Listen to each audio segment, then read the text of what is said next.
Hey guys, it's Mike with another Guild of Guardians video. We're here for the full house event. I finally got my emulator working. I did play this. I switched the account on my phone for my free-to-play and played the full house event last night.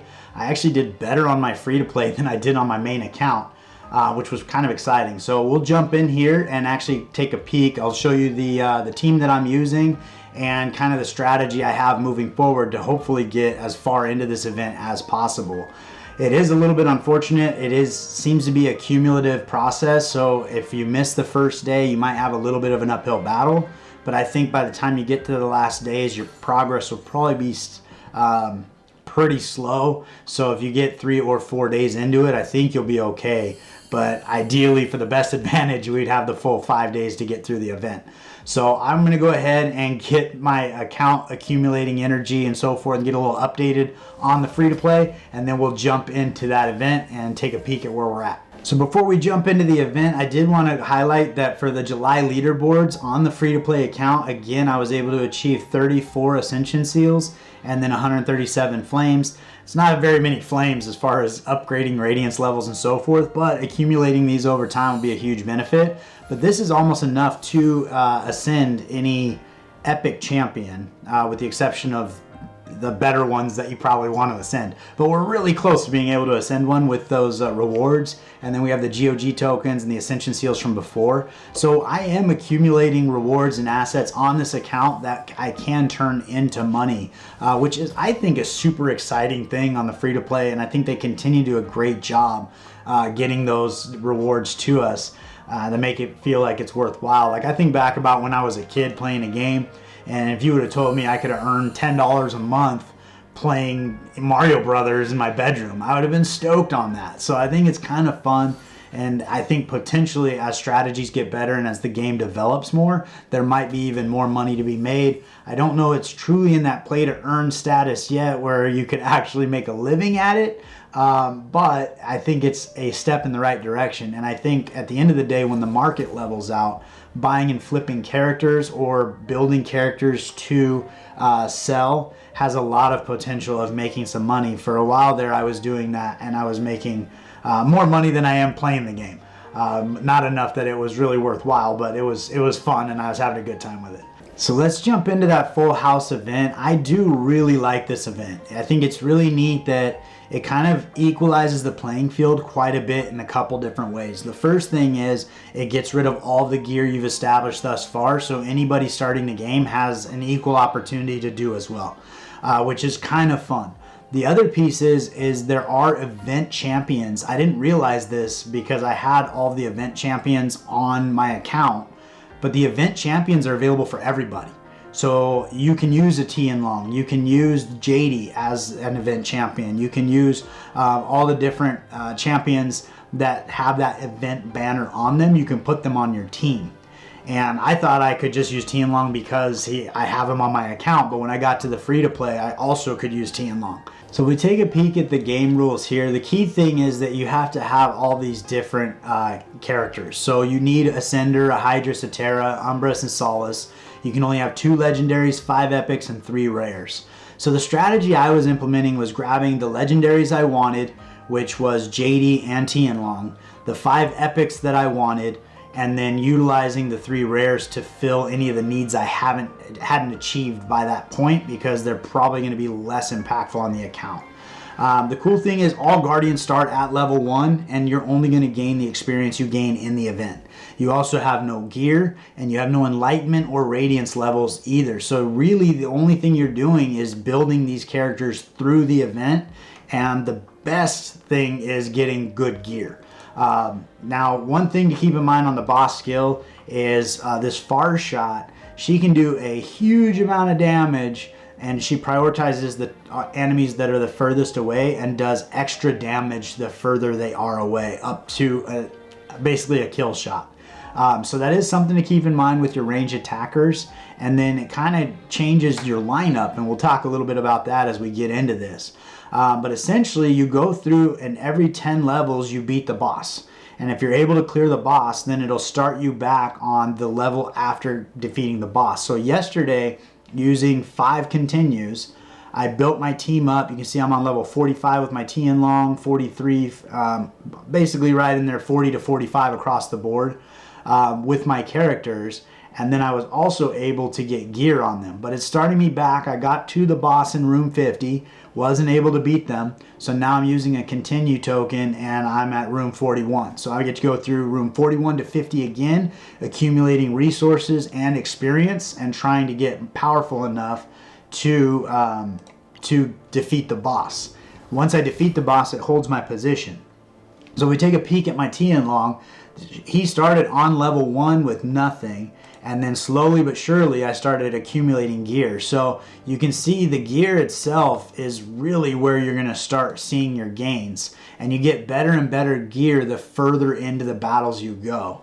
So I started getting legendary gear in the levels 40 through 50, and then I had epic gear in the levels 30 through 40. Everything else before that was rare or uncommon. But I have a full set of gear on Tien Long, a pretty good set of gear on Qatari, a good set of gear on Tuskrog, an okay set of gear here on Grind. He gets the leftovers of what Tuskrog doesn't use. And then I have a little bit of gear going on Jadey here. And then from there, what I can do is I do actually have extra gear pieces that aren't better. So I keep my top 5 people decked out. And then if they die, I take their gear off and put it on their replacement. And that way they're just doing a little bit better. As we go through here, you'll notice my Icum is on level 29, Brund is 22, and then my rares have never beat a room, so they just die immediately. But these guys have subbed in when I lost a player or two and got some extra levels on them. So if I do need to bring them in to a boss fight, maybe wrap up a last 2 or 3% health, they have a little more health on them to do some damage. So that is a benefit in that space. The first thing I do right now is I accumulate treasure coins more than anything. That's the most important thing right now, is being able to get better and better gear, because the gear is going to be the biggest gains you see on your account. And so with that, you're going to be able to defeat more and more of the bosses. So I actually run, you might have noticed Tien Long and Jadey are up in the front. The reason I do that is when I do get to the boss fight, they're closer to the boss, so the boss does less damage to them. The other thing with that is the way Jadey's heal works is if she goes into her ultimate ability, she puts a field around the forwardmost person. So if that person's all the way back here, that field is going to heal everybody within it, but it won't heal Jadey or Tien Long. So if I keep them in the front and the tanks run through them, everybody kind of meets in that same spot, and then that heal will help everybody. The reality is right now is almost every level I defeat, I'm leveling up, and every time you level up, you get back to full health. So you really just need to survive the wave. You don't necessarily need to be topped off with health. When you come in here, you can kind of see down here, it'll show you all the people on your team that'll benefit from the piece, and then if it'll make them better. So this weapon for Qatari is not going to improve her because it doesn't have a green arrow on it. These attack boots will not improve Tien Long, but it would improve all 3 of my rares, and it would improve Jadey. And then this helmet will not improve my Tuskrog, but it will improve all my other characters. So my strategy is improving my best characters, and that way their hand-me-downs will go and improve other characters. I often will do this one-time refresh for 50 rubies, and here you can see it. Now I got a legendary cap as well as a legendary robe, and this will improve my Tien Long.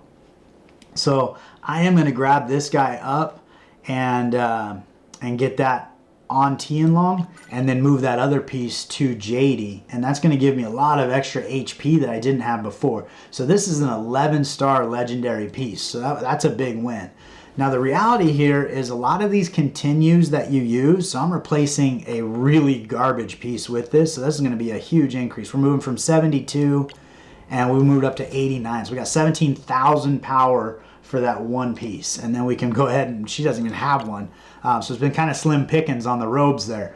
But now I have this piece on my Tien Long. I will continue every time from here on out of the event with this gear, unless I reset and go all the way back to 0. But I'm pretty pleased with my lineup, so there's no point in resetting. I'm going to keep on keeping on. Ideally, you could buy all these legendary pieces. If I had the 500 tokens, I would pick this piece up as well. Being legendary, 11 star is going to be huge for Qatari. Give her a little extra defense and make her a little more sustainable. Every time you go through a continue, your goal is to pick up 1, 2, 3 pieces of gear for the next time to be better and better and better. So you're going to obviously increase your level of experience, but also increasing your gear on each of your Guardians, and that way you can see substantial gains. Like 17,000 overall power on my Tianlong is a huge gain for one piece of gear. So if I'm able to do that with 2 or 3 pieces of gear, by the time I get to the boss again on level 50, I'll have a better chance of beating her. Now, to be fair, this boss destroyed me. I can get there pretty much no problem, but she does a lot of damage really quickly. So this is a great pair of boots here for Qatari.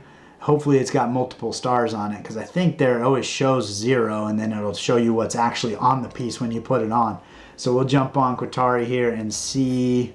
So we are going from 54,000, and that's 8 stars, and we went to 60. So we just gained 6,000 increased overall power with those boots. So that's 2 pieces of really good boots that we've gotten on the account during this continue. But I do think that I'll probably have to continue 3 or 4 times and increase my levels each time before I'm able to beat the boss on level 50.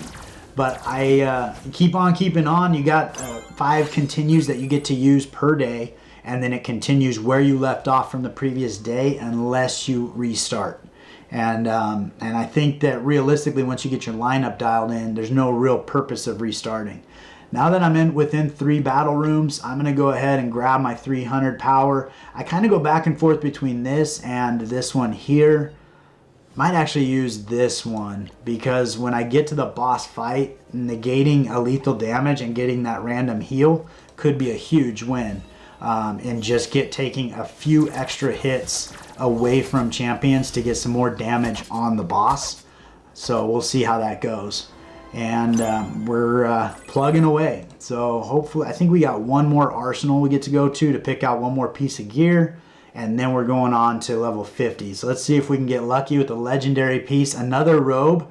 Now this one would be a benefit for Jadey. I have a real tough time remembering her name. But let's see here. These guys are neutral for her. We just got boots. I think we're gonna pick this up for Jadey. And then we're gonna refresh and hope, because we have 500 dungeon coins. And this will increase Tuskrog here. So I think we're gonna grab this one for Tuskrog. And then we'll pass along the other pieces. So let's go down into here. So now we got a legendary piece there, and we want a Tuskrog outfitted here. So he already had a 4-star. So this it was tier 1, so we moved up to tier 2, and then we can move this tier 1, and it was just slightly better. That was slightly better. It wasn't a huge improvement, but that's okay. So we're gonna go ahead and jump into the boss fight here. And again, keeping these guys in the front row is a big win. Now, Grind will often do his ability where he stays back here. He really becomes a great punching bag, especially with his revive. My guess is she's probably going to one-shot him and he'll die. After 9 seconds, he revives. But he didn't use his ability until he ran all the way up here. So at this point, we have Tianlong back here. He's going to be the primary person getting hit, but he does have the heals to prolong some of those attacks from her. So every time she attacks him, she's not attacking the people that are doing that damage to her. So ideally we could get her health down, and we're doing a lot better than we did last time. But ideally we can get her health down to like less than 10 or 5%, potentially pull in our stragglers, and then be able to move forward. Maybe. But she does a lot of damage at this point in the game. So we have Grind, who does almost nothing, but he does tank up some damage. But we are going to get through her. Wow. Okay. So that is a huge win that we beat her on our first go of it. We have Grind and we have Tuskrog. So the strategy that I'm using is I'm actually going into the camp after the fact, and I am reviving Tianlong. And the reason I'm doing that is I'm trying to get Tien Long as powerful as possible. He's kind of my all-star. And so by doing that, he can clear waves quickly, and he does do that damage over time on the boss. Makes him more survivable and so forth. So we got to go back into formation. We're going to grab Tien Long up front. We're going to put Ickham and Brund in. Now with this compilation here, these guys are going to start getting experience and getting their levels higher. Now I don't have a bunch of gear to put on them, so we'll go back and just see what I can get on them. Qatari is dead, but she's using a different gear set, and then Jadey is also dead, and she's using a different gear set. So if we go here and we put on the best gear we have for Ickham, and then whatever's left there for Brund, at least they have something on them. And my other two tanks with Grind and Tuskrog are still dialed in. So we'll get this guy rolling through here. It could make sense at this point to pull Tien Long to the back and put my two better tanks up front. But at this point, I'm really just trying to get a little bit of extra experience on all these people and get them leveled up. So you can see they're going to level up pretty quickly because they're as far behind. So I think they moved from like level 27 to level 33. So the experience that we're gaining at this, he's on 29, he's on 33. So this experience they gain is going to be a big win if I need to bring them in. All right, so in the last room, everybody died except for Tien Long. So if I go into my party now and I grab each of my players, I can go ahead and quickly strip all of the gear off of every player that is dead in my party. And that will allow me to have all the gear available to put on these rares. Now, the reality is for the rare characters, probably not going to be a huge benefit getting these guys outfitted with extra health. But if I am able to beat this room and get them up to level 10 or 11 or 12, that could be the difference from being able to beat the boss and not beat the boss. And it sounds weird, but I have lost to the boss on my main account, I think 3 different times where she had less than 1% health. And so if you were able to get these guys just to do a little more damage, I would have beaten the boss. So those two rares there just leveled up to level 10. And having had that done on my main account, that could have been all the difference I needed to beat the boss that one time. Then I revive my Tien Long, then I press on into the next rooms. I get better gear sooner. The more gear and the better gear you get sooner, the further you press on, the more experience you get, and that way you're going to be able to push your account further and further and further into the event. So it may feel like nothing when you get your rare characters up to level 10 or whatever, but now we're going to get up to level probably 16, 17. I don't even know. 12. Okay, well, we got up to level 12, but that is going to be every step of benefit I can put on them is just going to make them that better, that much better to potentially make a difference later. So we are on into room 60, onto the boss fight. I fully expect her to destroy us. Mainly because 2 of my people are all 3 of them are distant. So she's going to one-shot both of my rares. She actually one-shot Tien Long with her special ability. So there really wasn't a lot of hope there. But the fact that I got all the way to her, I got all that extra experience on Tien Long. I got a few extra pieces of gear that are going to go a long ways. And now I can go ahead and hit continue. And seeing how I beat the boss on level 50, I'm going to start on room 51. So now I'm going to be in that further zone where I'm getting better gear. Obviously, my team here is a little bit haggard, but we're going to get that squared away. That's not a big issue. We're going to go into the treasure chest and get those tokens so that when I get to the arsenal, I'm able to pick up hopefully an extra piece of gear. If there's 2 legendary pieces that are going to benefit my team, I'll have.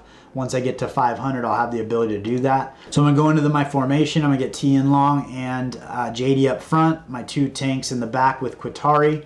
I got to go back into my party and get all the gear back on my team. So if I go into Tien Long, and it's not a bad idea to do this at the beginning of the battle, just go through, clear all of your gear off of every player.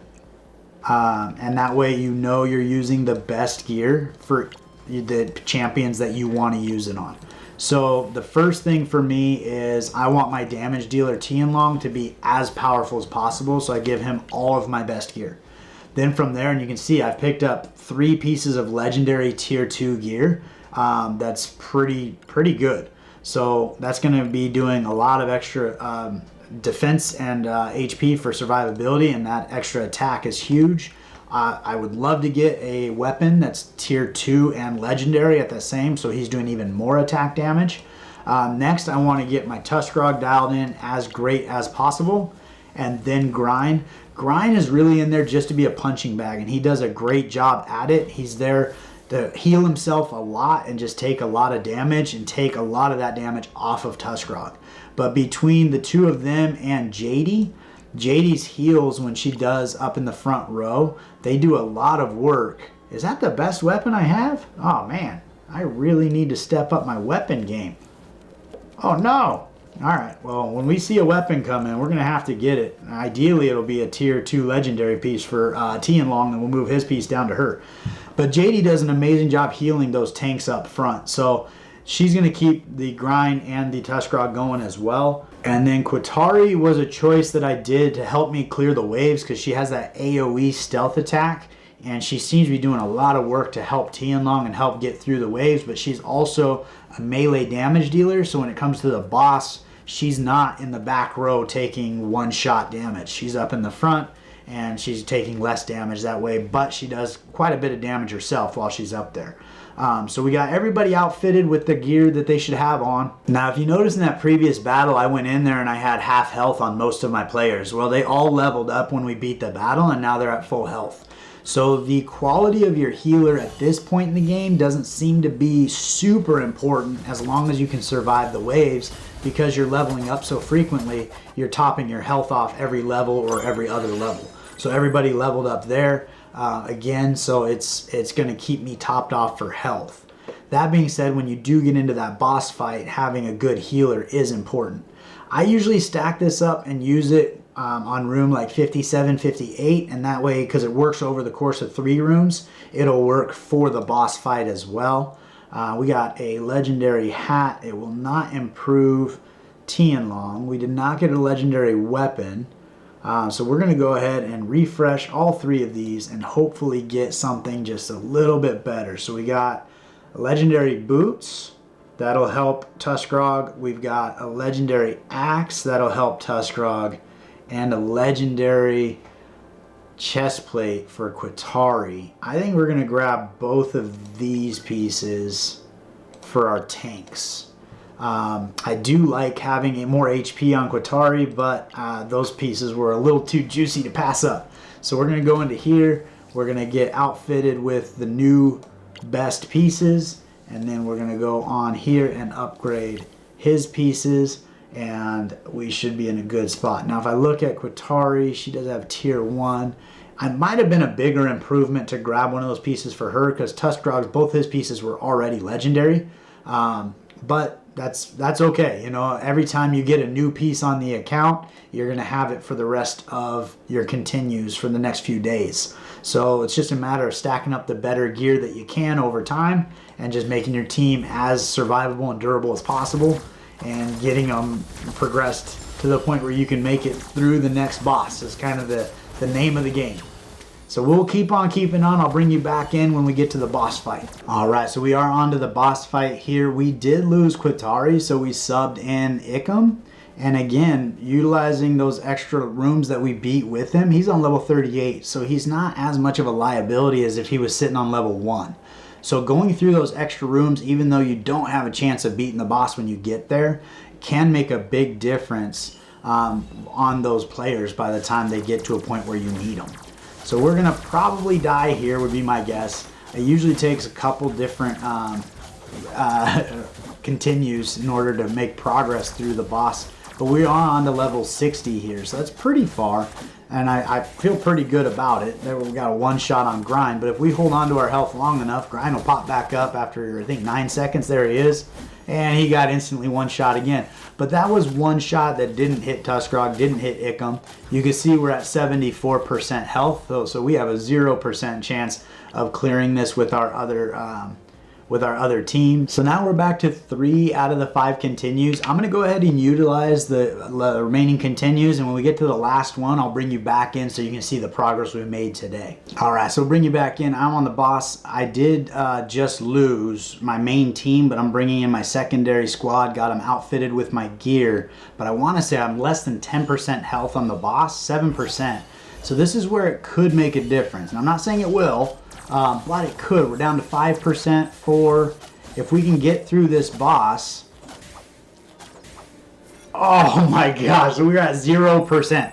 That's how close it can be. So having just a little bit better gear or a little more health on somebody or one more level up very well could have made the difference right there. And all of a sudden I revive my Tianlong and I'm pressing on to the next wave. And I have one more continue worth of getting gear, worth of experience, all of the things above. So that's the benefit of building that team in the background. With that being said, based on how that played out, I'm pretty sure we're going to get it next time, but we'll go ahead and quit. We'll go back in. I still have 2 more continues to go, and I'll bring you back in when we get to the end. So we're on into room 68. This is the last battle before the boss fight, and this is my final continue for the day. I am going to try to save Jadey's ability for running instantly with the beginning of the boss fight. And the reason for that is if she puts that zone right in the back where she is and as they're passing, it'll affect everybody from that location, including Tianlong and herself, which they're going to be the ones that actually get the worst damage first.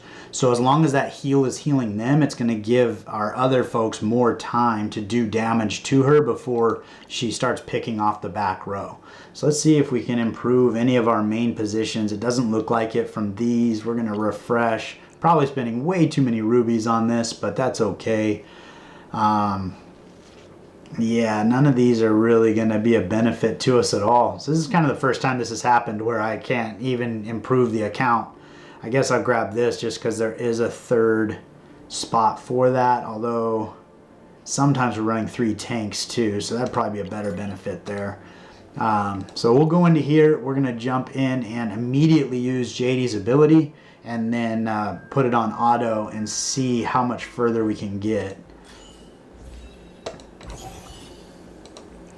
So by doing that, see now this healing effect is right back here, and there she's not hitting any of these guys right now. So it's just healing Tianlong and Jadey, which is going to keep them alive a little bit longer, where she's getting all the damage up front.